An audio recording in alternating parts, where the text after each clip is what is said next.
Good morning, dear friends and colleagues, and thank you very much, Frida, for inviting me.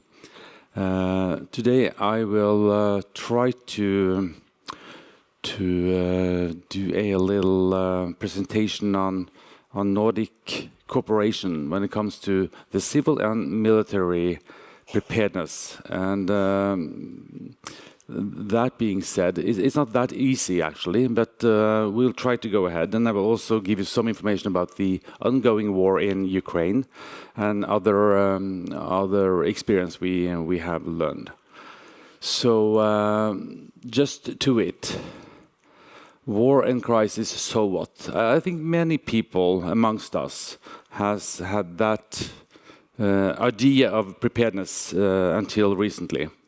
And still, I would say that most hospitals in Norway are not really prepared.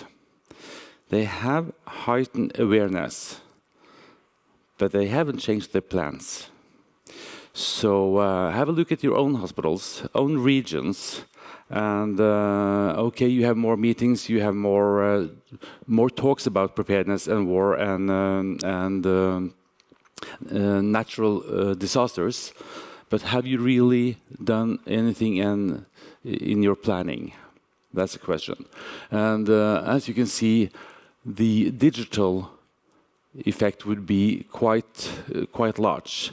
You can see MAHW, which is used in our upper north hospitals, an excellent system, very good equipment, Chinese owned.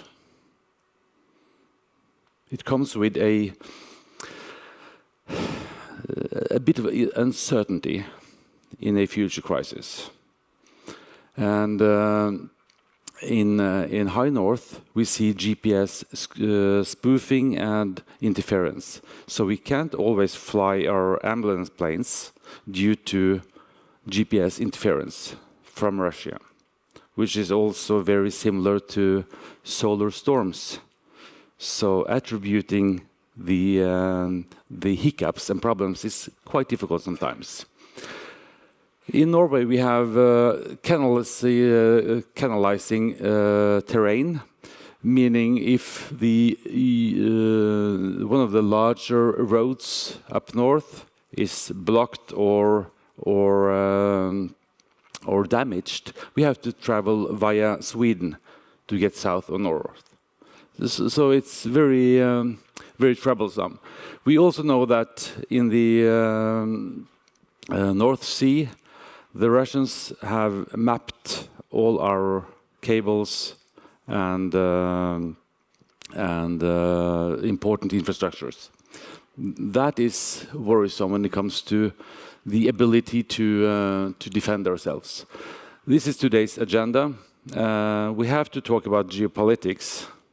That's the background. And we'll go through planning and preparedness, logistics, and capabilities and capacities. So let's start with geopolitics.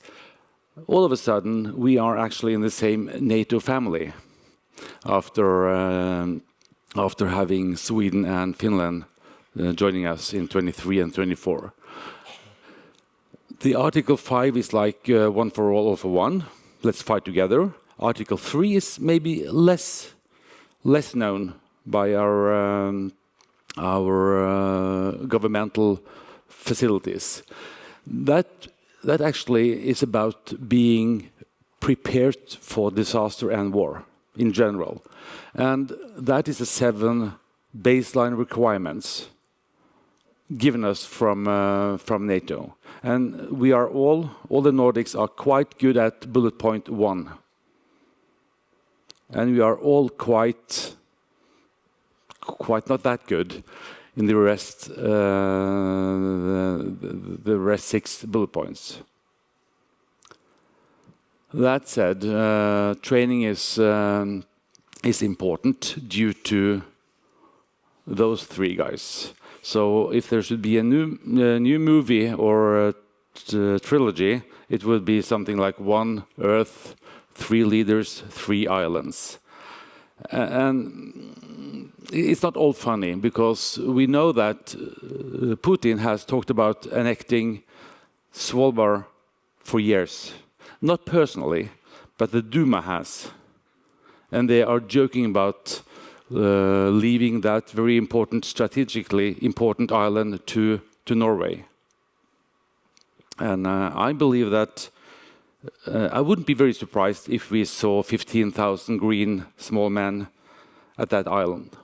You also know what President Trump has said about Greenland, which is quite funny, because he used to have lots of bases there some years ago, and USA has only one base at the moment, I think, very few people. But if you had a chat with Mette, I think he could increase his presence at that island with no problems.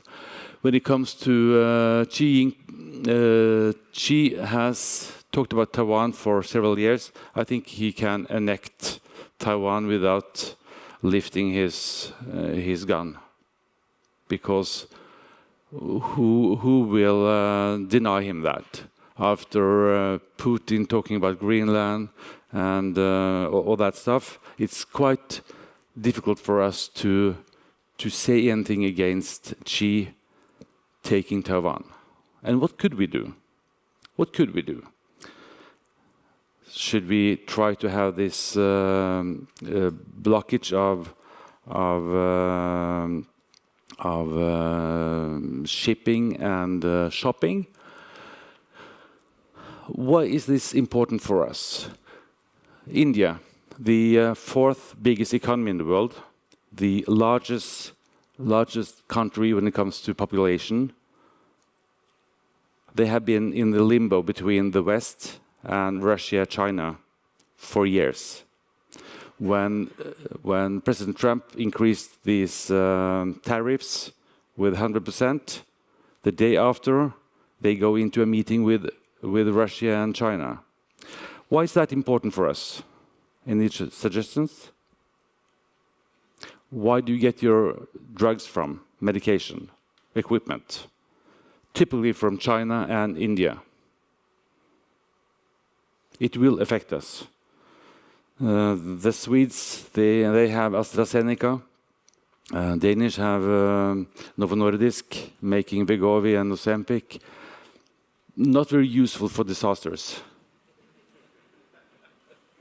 However, they have the capability and also the capacity to switch into different production lines.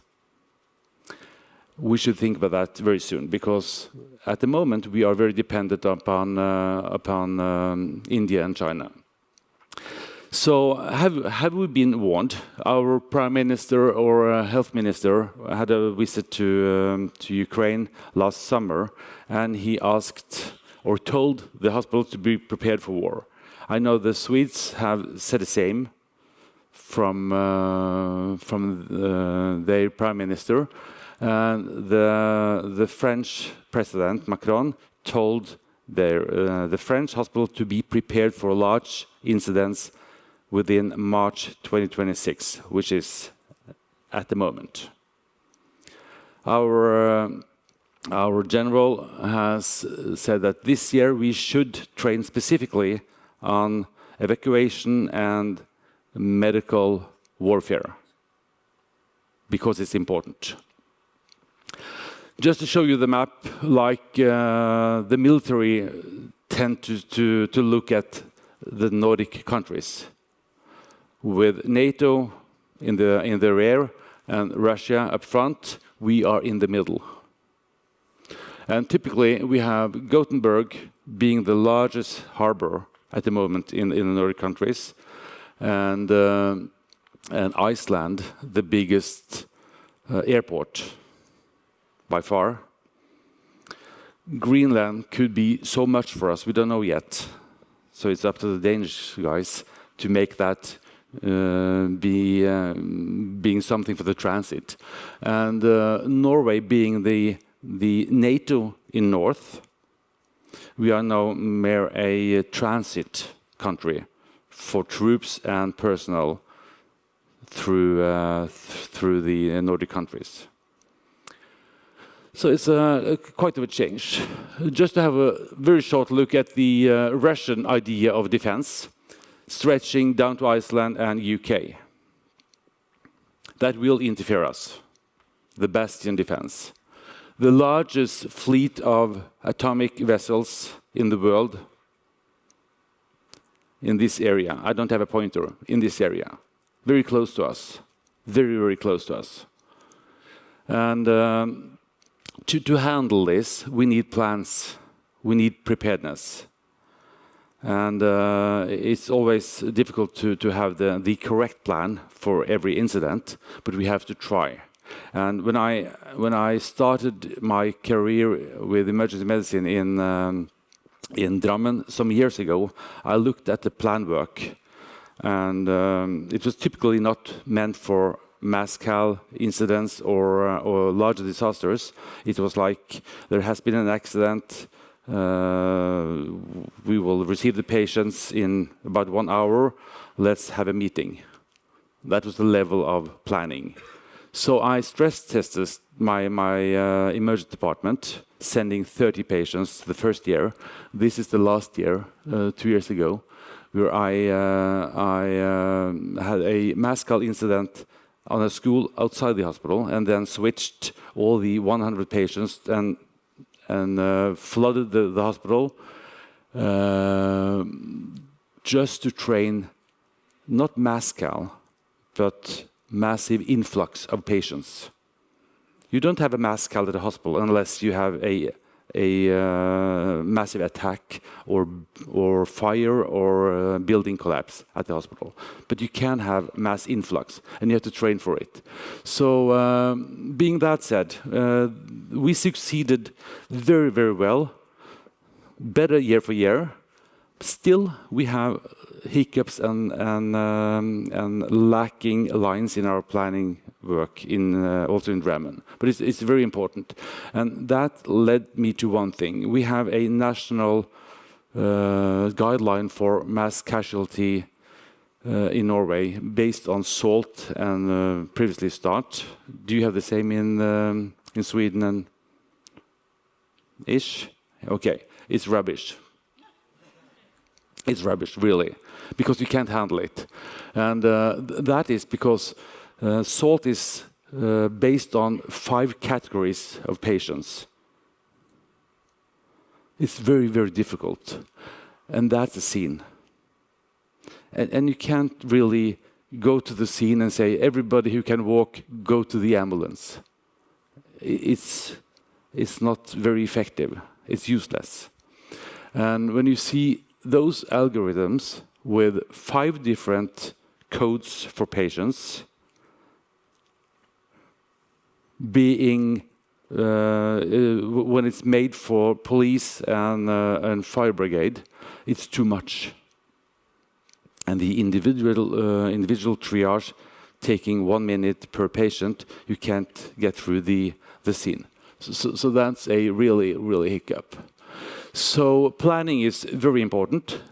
You can never plan for any detailed event, but planning itself is very important. And without plans, you have only hope. If you don't have a steering wheel, no brakes or no gas pedal, you have hope, and that is the worst you have. I held this lecture just after the bishop, and I had to explain to the bishop that hope is also good. But having no ability to affect the events, upcoming events, hope is really rubbish. It's cruel. So let's go to Ukraine. Nature of war. High intensity, long-lasting. It's a combined low-tech and high-tech. It's so much drone activity. 80% of the casualties are done by drones. And they are good now, because they can listen to the drones, and they can actually hear if it's loaded or not. So if it's bearing some explosives, they can actually hear it. there are no safe spaces, which is relevant also for us when we are acting in our hospitals. You need shelters, and you also need a different place to work when your hospital is bombed.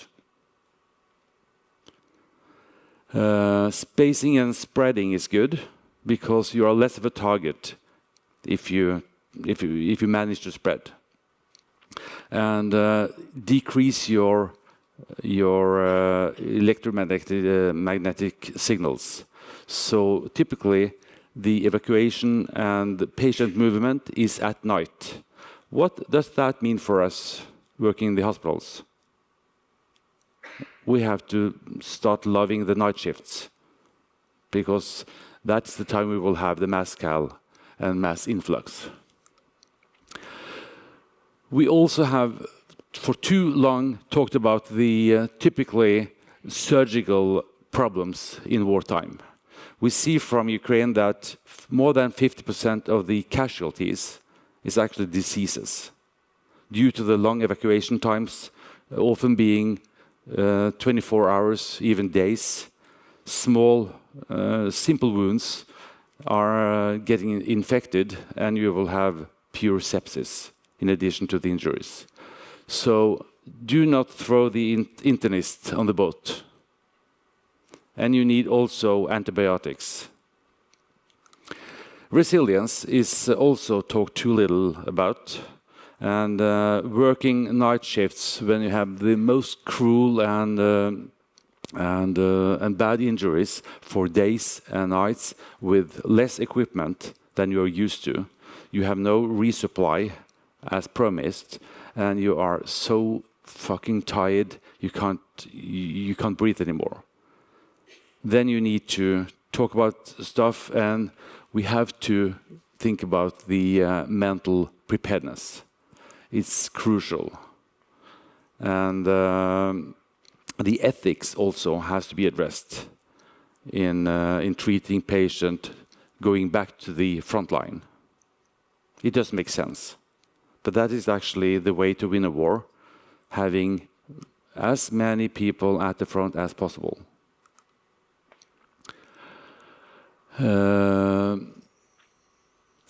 Have you any idea of the casualty rates in your region? Anyone? I see my colleagues from Sweden are here. Have you done the modeling? The casualty modeling? Probably you have. And I think it's honest to tell you about it. We have started doing that in Norway now. We haven't done that for years because we consider it secret. But it's quite important that if we have a brigade working in the vicinity of your hospital, a brigade is like 5,000 people, soldiers. You will expect 150 to 200 casualties a day. And that is an add-on to your civilian patients, the allies in your vicinity. You will, of course, skip some patients also. Probably you don't, you would not treat atrial fibrillation in Petra 87 anymore. That would be for somebody else. But the severity of your patient population would be much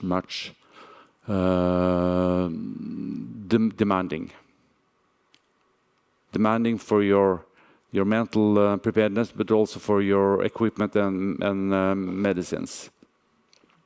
So to the Nordic, we have a quite good cooperation, especially after Sweden and Finland joining NATO. And we can actually learn so much from each other, which has found place for years, but not in this systematic and orderly manner. We have a strategic level of this cooperation called Nordic, working on this high-tech and more higher level of military defense systems. Norway being the head of that this year, the presidency shifting I think it's every 2 years. On the army level, are you from the army or from the army there and from the Forsvarsmakten? Marines. That's the swimming guys. The propeller division. Good. That's cool. So the army staff, we have a joint cooperation on different levels. And I won't bother you too much with the details, but we do work in the strategic level and operational level using the same uniforms. We also try to use the same equipment. We try to share science. In Norway, we have this March drill taken from TCCC, United States. It's like the military ATLS or medical drill. We have adjusted that to the cold winter climate, because you can't expose your patient that much as we are used to in the TCCC drill. And luckily, the Swedes, they want to do a research on that drill compared to the regular American drill.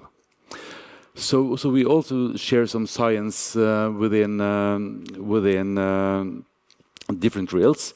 We have a common Nordic whole blood and blood preparedness group, and I know that the guys in Sweden, they are working on the spray-freeze plasma, whereas the rest of the world are dependent on the French or German plasma at the moment. We think about normal freeze-dried plasma in Norway, but you are ahead of us. I think you have actually started up with the spray-freeze plasma. And on the civil side, we have some medical supply planning, and we're getting there. We haven't changed Novo Nordisk or AstraZeneca yet, but we are going somewhere. There something happens. Air ambulances has for decades worked together on the border, especially with the Swedes. Probably you have the same with the Finns. It's a bit more difficult with Iceland and Denmark being further from us. But we also share some burn centers. You borrow places or beds at our in Bergen, and we borrow beds at the Swedish especially. So as you can hear, the Swedish and Norwegian military and civil system is perhaps closer together than the Icelandic and Danish. Danish has had a tendency not to being that NATO inspired.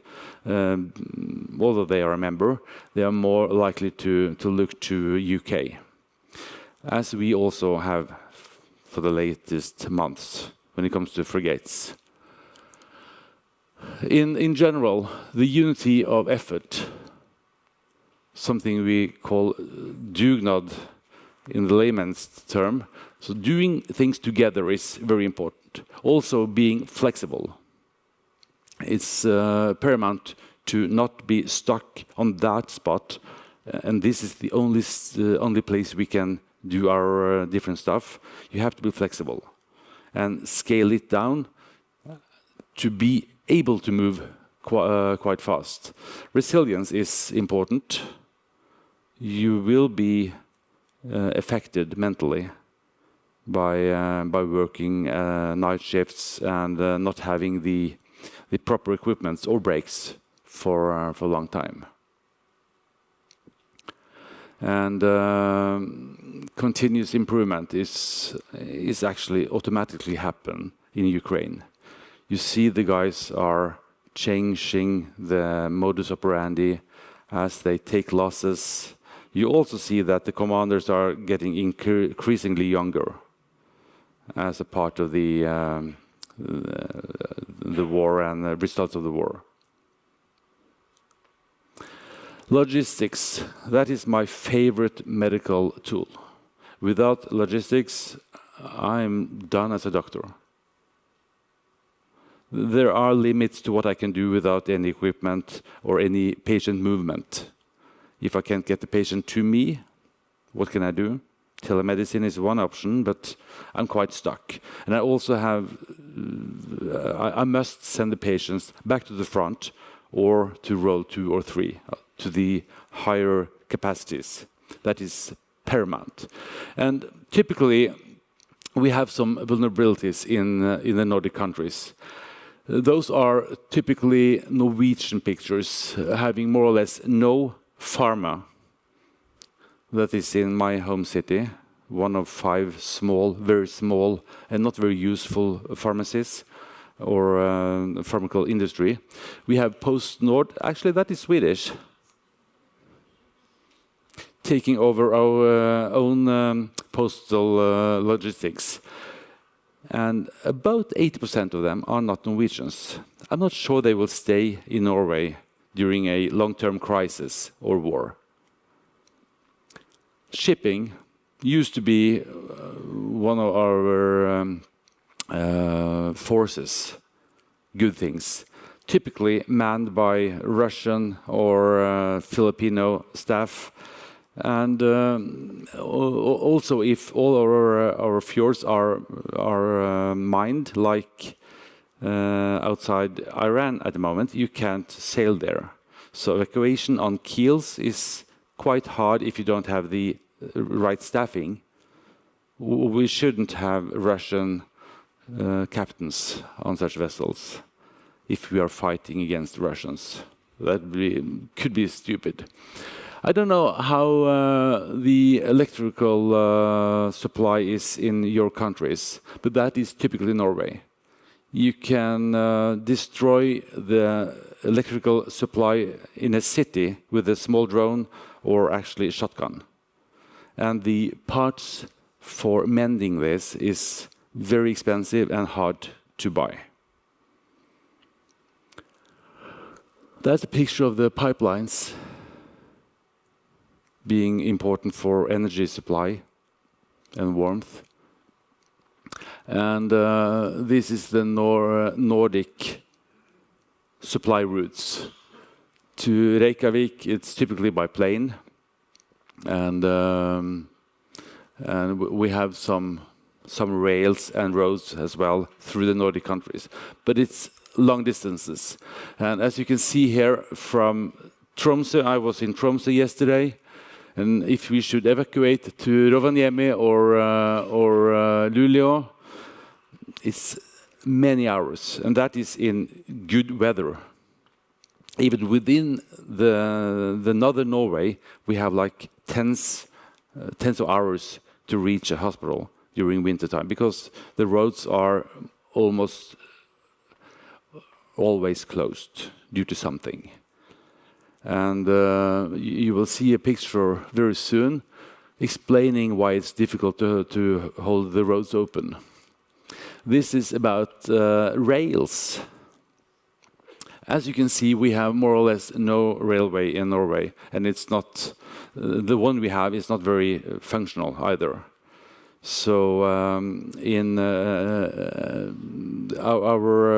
our main cities in the south, we have the punctuality of about 85%. 85%. And in my area, it's 67%. While this country, Ukraine, has the punctuality during war of 93%. So extrapolating ideas and experience from a war zone is not always possible. Remember that. And that is due to the topographics. Damaging that railway is so easy, and it will take a long time to repair it. Hjalti, this is Iceland. You had... So we are actually more similar in that manner than the rest of the countries. We almost is at that level when it comes to rails. So we should try to think mass or bulk evacuation on wheels. We need to use those armored vehicles in the areas that the civil can't work. But we should, to a large degree, work on the buses, large buses, and not necessarily the high-tech equipment. We are digging deeper into the capabilities and capacities we have in the healthcare system, and this is a picture from Ukraine. We often meet Russia and also ISIS in a non-conventional way when it comes to Geneva Convention. They don't listen or follow that rules system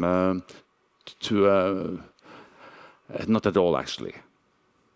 So far, we have experienced 2,500 attacks towards hospitals in Ukraine. So being able to work underground is crucial, but also other things than war stuff. I'm not only working in the army, I also work in the normal hospital, and you should be able to withstand cyber attacks. This is from Belgium. They had to move 70 patients from a hospital due to cyber attacks. The English hospitals are making emergency plans towards the energy supply and electric power, which is also very vulnerable. The president talked about wildfires and flooding and natural disasters. It's important. We haven't seen so many wildfires in Norway yet. It will come due to the climate changes. And we should be training on moving hospitals or departments of the hospitals to other locations. And floods we actually have in Norway, lots of. But we are handling it quite good. How about our hospitals? I can't speak for every Danish, Swedish, or Finnish, or Icelandic hospitals, but we tend to build them very, very close to the sea line because it's cozy and nice. So we are Netherlands do whatever they can to hold the water away from infrastructures. We are approaching it. And typically with large window faces being vulnerable for drone attacks. And that especially will be very cold working in when all the windows are shattered. This is my previous hospital, or actually the new one. My old one is in the behind here. But this is a very, very political location of a new hospital. They are typically built without shelters because it's cheaper. And this is in the origo of the Drammenselva, the Drammen River, which is frequently flooded. And you have the ocean meeting the river, increasing the chance of tidal water. And it's quick mud. Do you call it that? Kvikkleire? So they used 1 billion to drill poles to stabilize that area. Because, of course, it had to be there. Using 1 billion health money to pile the shit to the mud. It's unbelievable.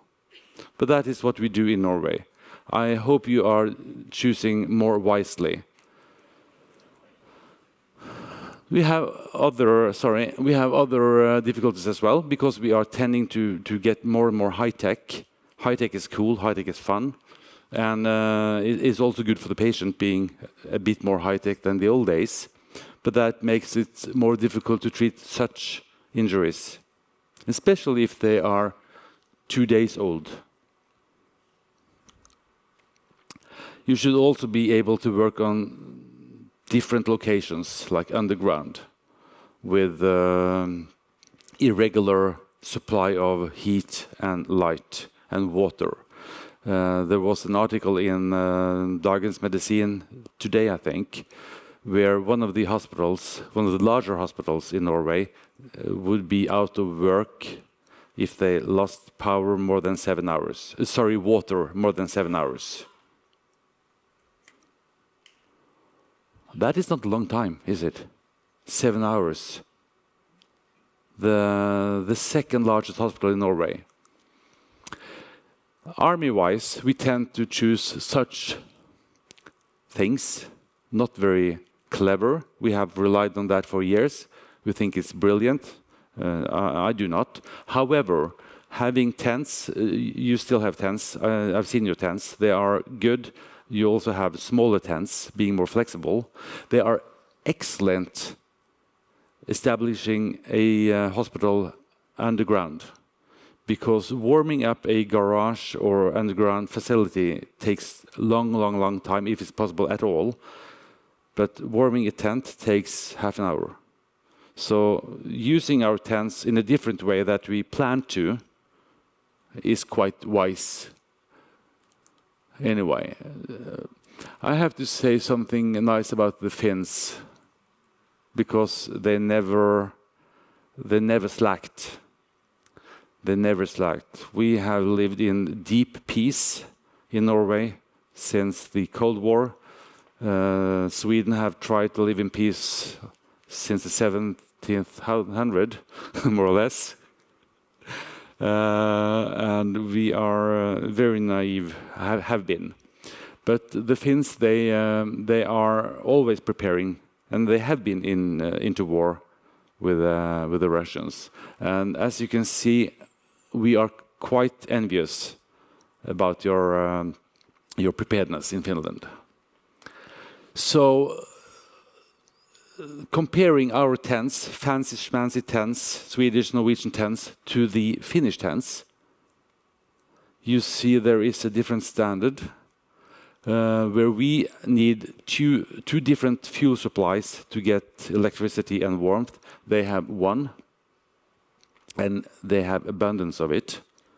It's all over, and they also have water. Lots of water. And they can work for months, as long as they have food. They can work for months. This is the Finnish sterilization unit. They mechanically cleanse the equipment after surgery, boil it for 10 minutes, 30 minutes in Virkon, and here we go. Easy peasy. Because, you know, the typically military injuries, they're not clean. They are dirty as hell. So we don't need prosthetic surgery cleanliness on this kind of operations. It should be just clean enough. Ambulances and evacuation is another thing that is important.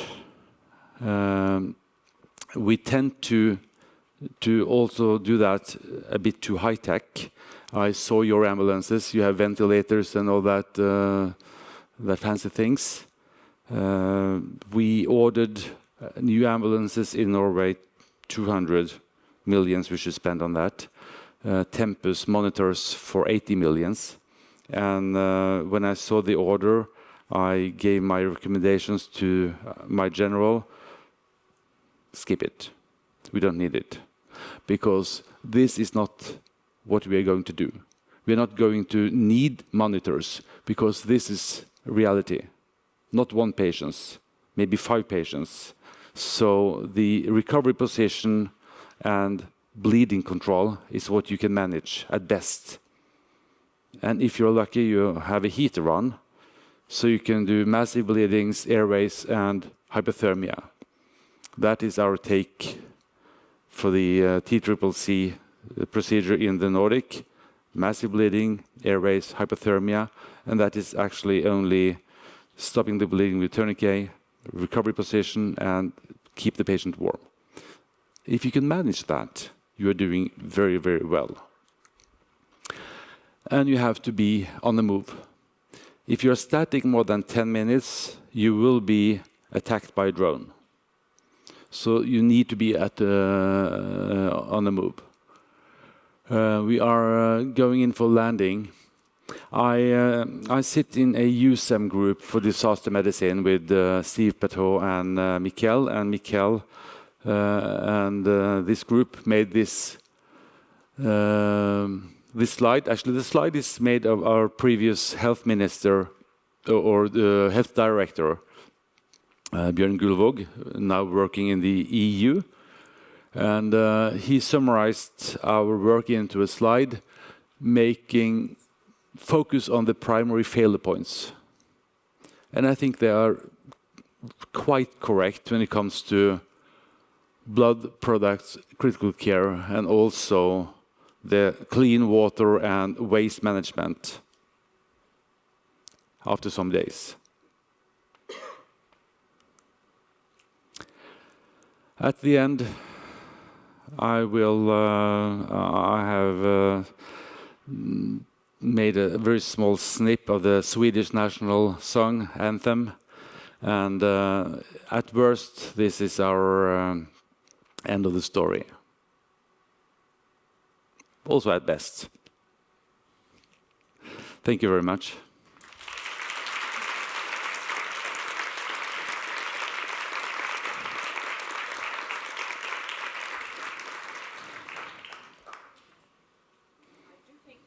Is it on?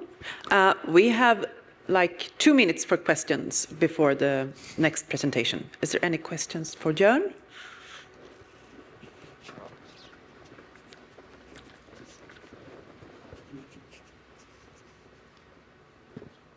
Do you have any suggestions how to prepare in your private life for the possibility of war? Because for me, like, yes, being at work, I imagine it will be hell, but if you're also worrying about your partner, your children, and taking care of those things, in my mind, is a prerequisite for being able to do this work. So how should we have a look prepare? at the Swedish self-preparedness book. It's excellent, much better than Norwegian. It's very clear, and it's educative and gives you quite good advices. So look to Sweden. Thank you for the question, by the way. Probably the most important today. Thank you, Jørn, for this enlightening and maybe motivating talk into preparing for a disaster in the worst case, a war situation. I agree with you, and I'm happy that you are able to tell it as it is. This is shit. This is gonna fuck us up, and we are unprepared. How do you see the preparations in terms of changing the mindsets of the EM physicians? If we look towards Denmark, we have maybe 2 or 4 showers for containment at the centralized hospitals. And we're not able to scale that up. We can scale that up, but we don't have the mindset for it prophylactically. So how can we change that mindset in terms of preparing for something other than war as well? Thank you for the question. That's a difficult one. First of all, we have to be real, and we have to understand that we have enormous resources also within the health area, because if we do other prioritizations, we shouldn't, for instance, operate hips. Hip prosthetic operations on 85 years. No. We shouldn't do advanced cancer treatment on octogenarians. We should probably not even try to keep infants or what do you call those, 26 weeks, neonatal days. We shouldn't do that at some moment. When those different prioritization tools kicks in, I don't know. But we have to think about how to redistribute and prioritize our resources, because we have lots of resources. We have money. We have the good health in our societies. But we have to think differently. And for the ER doctors, you should also try to educate the GP doctors doing more of your stuff, because electroconversion for AFib is not going to happen in my hospital. Use amiodarone and do it yourself, would be my advice to the GP. Just an example. Thank you very much, Jørn Rasmussen, for this talk. Thank you very much. Thank you.